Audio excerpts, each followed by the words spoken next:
Kalau kita ngomongin Iran, apa sih yang pertama kali muncul di kepala Anda? Mungkin soal politiknya ya, atau berita-berita heboh di media.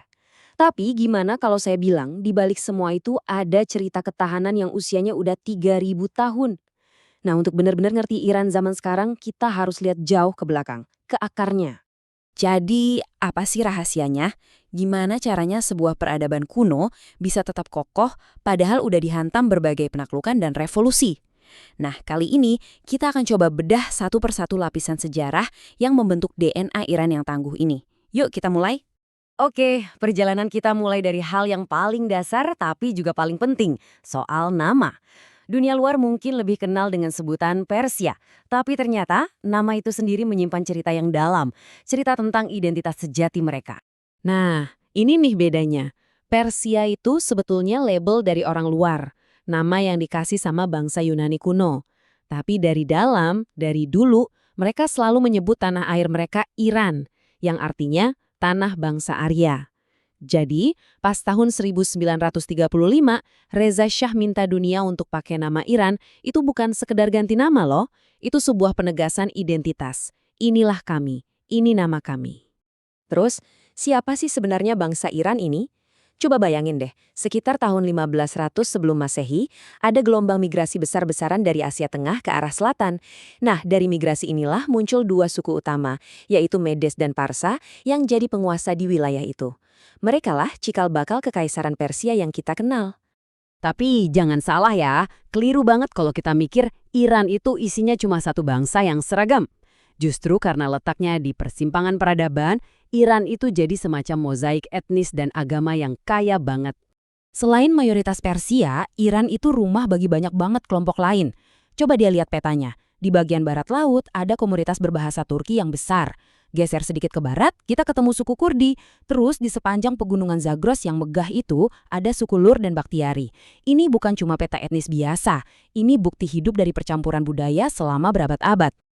Dan keragamannya tuh gak berhenti di etnis aja.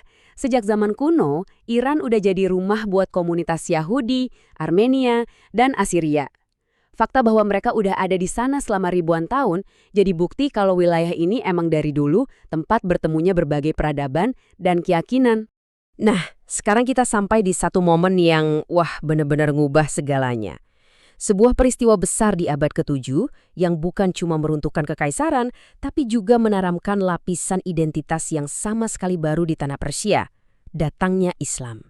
Kekaisaran Sasaniyah yang begitu megah dengan agama Zoroastrannya, ternyata runtuhnya cepet banget. Pertempuran Kadisiyah di tahun 637 itu jadi pukulan pertama yang telak.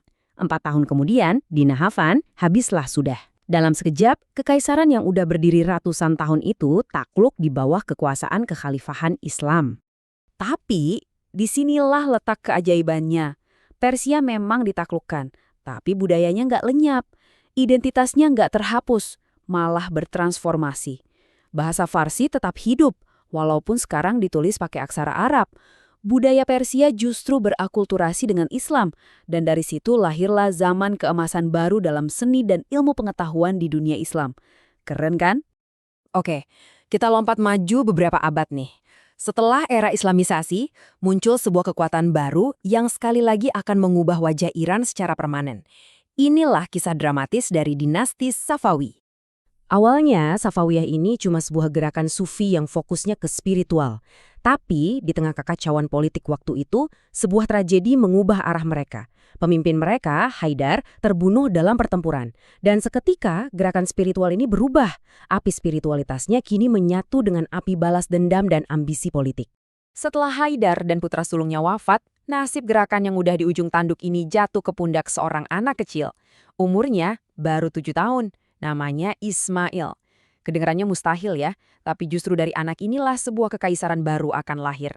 Selama 5 tahun bersembunyi, Ismail muda ini nggak cuma diam. Dia menyusun rencana. Dia kumpulkan lagi pengikut-pengikut setia dan membentuk pasukan super fanatik yang dikenal sebagai Kizilbash atau si topi merah.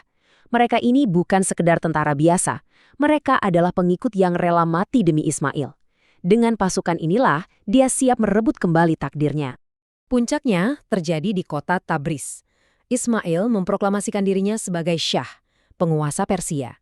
Tapi, dia melakukan satu hal lagi yang gaungnya masih terasa sampai hari ini. Dia mendeklarasikan Islam Syiah sebagai agama resmi negara. Keputusan ini menciptakan identitas yang unik sekaligus membangun semacam dinding yang membedakan Iran dari tetangga-tetangganya yang Sunni, seperti Kekaisaran Ottoman. Jadi, kalau kita lihat lagi ke belakang, kita bisa lihat gimana karakter Iran modern itu nggak dibentuk sama satu kejadian tunggal. Ini tuh lebih mirip lapisan-lapisan sejarah yang saling menumpuk satu sama lain. Oke, mari kita rangkum bareng-bareng. Pertama, ada akar kuno bangsa Arya. Di atasnya, tumbuh kemegahan peradaban Kekaisaran Persia. Lalu datang lapisan Islam yang mengubah banyak hal. Dan terakhir, lapisan itu dibentuk lagi secara unik oleh keyakinan Syiah dari zaman Sawafi. Setiap lapisan baru ini nggak menghapus yang lama, tapi justru menumpuk di atasnya. Jadilah identitas Iran yang berlapis, kompleks, dan luar biasa tangguh.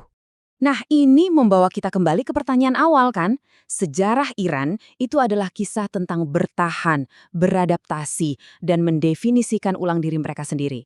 Dari zaman Persia kuno sampai Republik Islam modern, bangsa ini udah berkali-kali membuktikan kemampuannya untuk bertahan dari tekanan hebat dan muncul kembali dengan identitas baru.